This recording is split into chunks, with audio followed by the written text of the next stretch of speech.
मैं बूंदी, राजस्थान की छोटी काशी और बावड़ियों का शहर कहे जाने वाला बूंदी शहर बोल रहा हूं, जो आज मेरी कुलदेवी आशापुरा और बिजासन माता के आशीर्वाद से मेरी जवानी और मेरे बालपन से भी अधिक शक्ति, भक्ति और बलिदान के साथ आज भी ज्यों का त्यों खड़ा हूं। मैं मेरे बूंदी शहर की पूरी आत्मकथा के साथ आपके सामने विद्यमान हूं। मेरे इतिहास के बारे में जानने आए दर्शकों, मैं आपको बता दूं कि मैं राजस्थान की हाड़ौती क्षेत्र से आता हूं।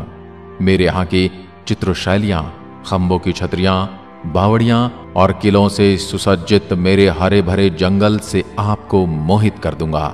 मैं आपको अपने इतिहास और ऐतिहासिक घटनाओं से भी अवगत कराऊंगा।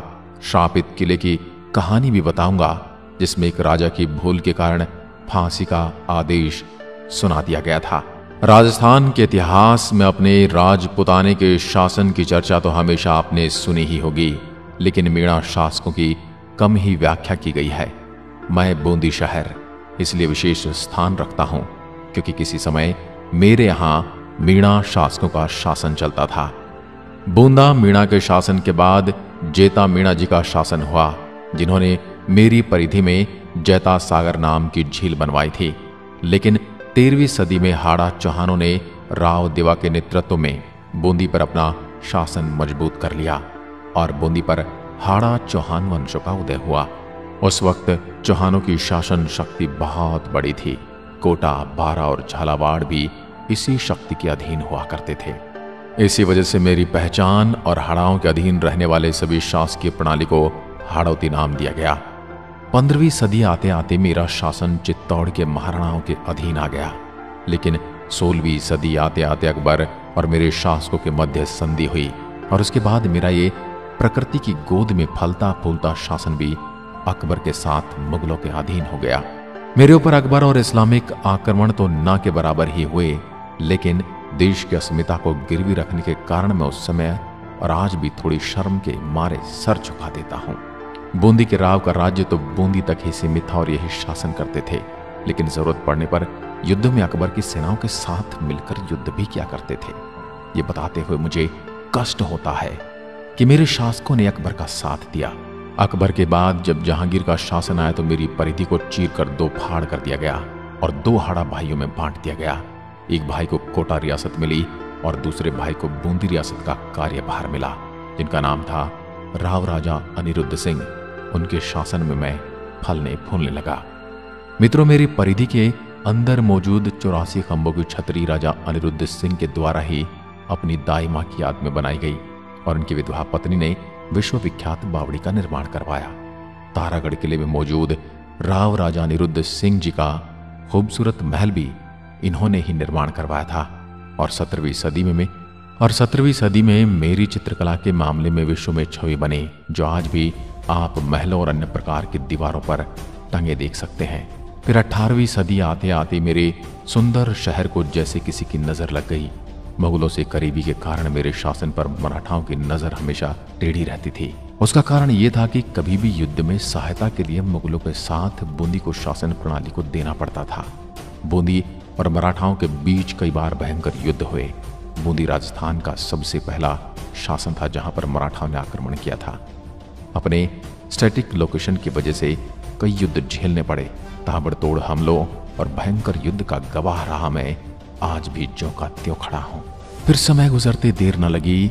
जनता के भारी दबाव और नाराजगी के बावजूद मेरे शासकों ने अंग्रेजों से संधि कर ली और मेरे शासकों ने एक बार फिर फिरंगियों की गुलामी स्वीकार कर ली। फिर समय आया 1923 का और मेरी जनता के द्वारा अंग्रेजों के विरुद्ध के साहसिक और भयंकर विरोध रूपी बूंदी किसान आंदोलन हुआ, जिस आंदोलन के दौरान 2 अप्रैल 1923 को हुए हाबी कांड ने पूरे देश में हो रहे अंग्रेजों के विरोध आंदोलन में आग में घी जैसा काम किया। मैं उस दिन खून के आंसू रोने लगा, क्योंकि आंदोलन में झंडा गीत गा रहे क्रांतिकारियों और आंदोलनकारियों पर गोलियां चलाई गई, जिसमें नानक भील शहीद हुए। फिर आया सन 1947। भारत स्वतंत्र हुआ और राज्यों और शासनों को भारत में शामिल किया जाने लगा। कई रियासतों में बसे इस राज्य को राजस्थान राज्य बनाया गया और तारीख आई 24 मार्च 1948। उस दिन मुझे और मेरे पूरे शासन को राजस्थान में शामिल कर लिया गया और खूबसूरत नक्काशी से बनी बावड़ियों का यह शहर बन गया राजस्थान का बूंदी जिला। मेरे जिले की सीमाएं मिलती हैं चित्तौड़गढ़, टोंक, कोटा और भीलवाड़ा से। टाइगर यानी चीता को अपनी आंखों से देखने के शौकीन मुझे देखने जरूर आए।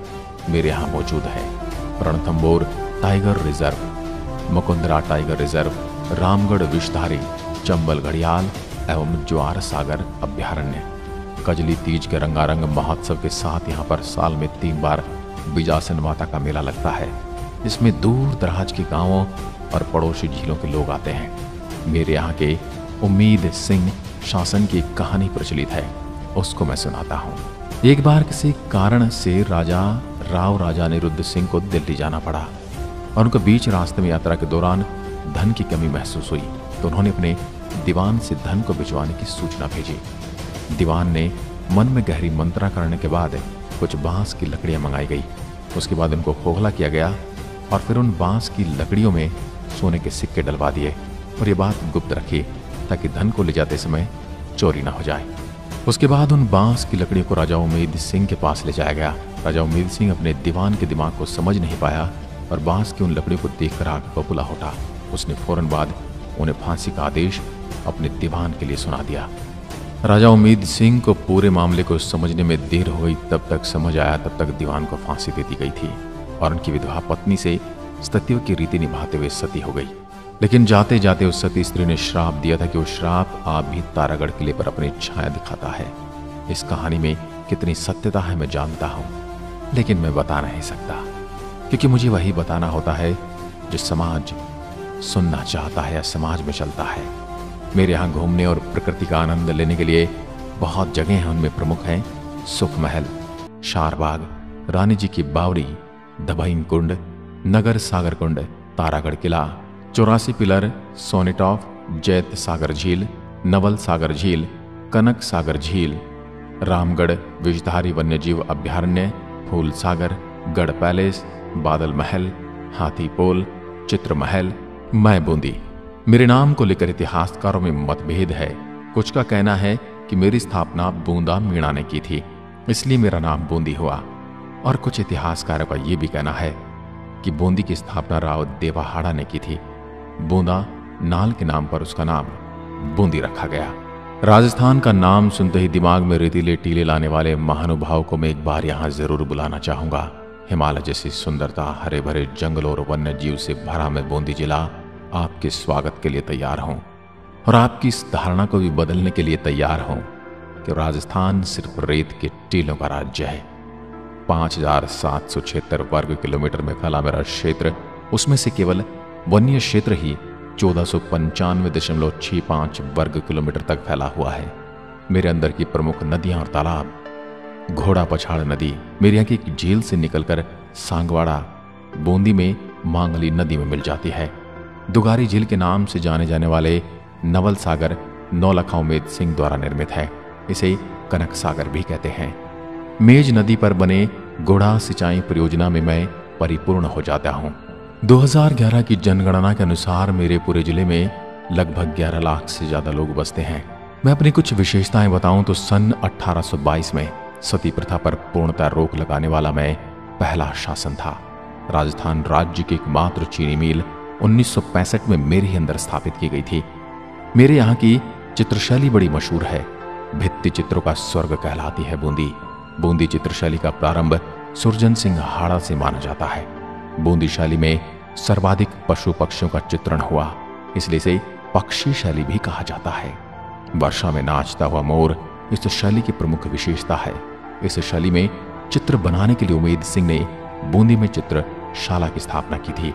बूंदी चित्रकला शैली के प्रमुख चित्रकार रामलाल, सुरजन और अहमद अली इत्यादि थे।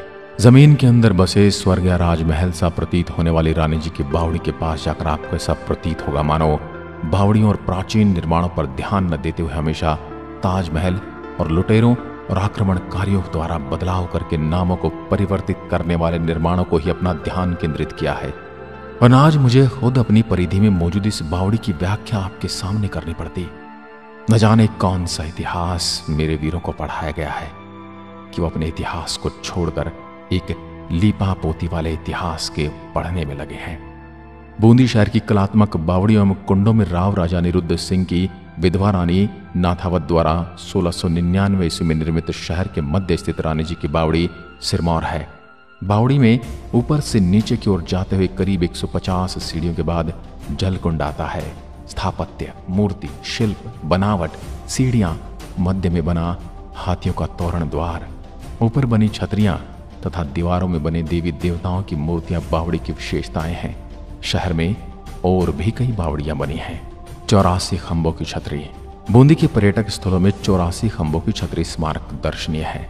बूंदी में ही देवपुरा के समीप स्थित कलात्मक छतरी का निर्माण 1684 ईस्वी में धाबई देव की स्मृति में करवाया गया था। देवा राव राजा निरुद्ध शाह का धाबई था। 3 मंजिल की छतरी 84 खंभों पर बनी है एवं स्थापत्य कला का दर्शनीय नमूना है। तारागढ़ का पुलिस में किला। सन 1354 ईस्वी में राव बरसिंह ने इसका निर्माण करवाया। ये दुर्ग 1426 फीट ऊंची पहाड़ी पर स्थित है। इस दुर्ग का एक नक्शा सिटी पैलेस जयपुर में रखा हुआ है। इस दुर्ग में एकमात्र भीम बुर्ज स्थित है। तारे के आकार में बने इस किले को तारागढ़ इसलिए इसका नाम पड़ा। मेरी यात्रा करने वालों के लिए सबसे नजदीकी एयरपोर्ट कोटा में स्थित है। कोटा से रोड के माध्यम से यात्रा करने पर कोटा से मेरी दूरी लगभग 40 किलोमीटर है। वहीं जयपुर से मेरी दूरी लगभग 220 किलोमीटर पड़ती है। देश की राजधानी दिल्ली से मेरी दूरी 487 किलोमीटर है। वहीं उदयपुर से मेरी दूरी 264 किलोमीटर पड़ती है। बहुत से शहरों से मेरे शहर के लिए सीधी ट्रेन उपलब्ध है, परंतु अगर आपको सीधे बूंदी के लिए ट्रेन नहीं मिले तो आप कोटा तक ट्रेन से सफर करके कोटा से बूंदी रोड के माध्यम से आ सकते हैं। मैं बूंदी आपका स्वागत करता हूं। अपनी पलकें बिछाएं। अगर जानकारी में कोई कमी या कोई स्थान छूट गया है तो हमें कमेंट करके जरूर बताएं, ताकि अगली बार पूरी जानकारी के साथ मैं फिर से हाजिर हो पाऊं। ऐसे ही सदा खुश रहिए, प्रसन्न रहिए, स्वस्थ रहिए। एक बार फिर मिलते हैं एक और ऐसी ही ऐतिहासिक नगरी के साथ। तब तक के लिए नमस्कार। जय हिंद, जय भारत।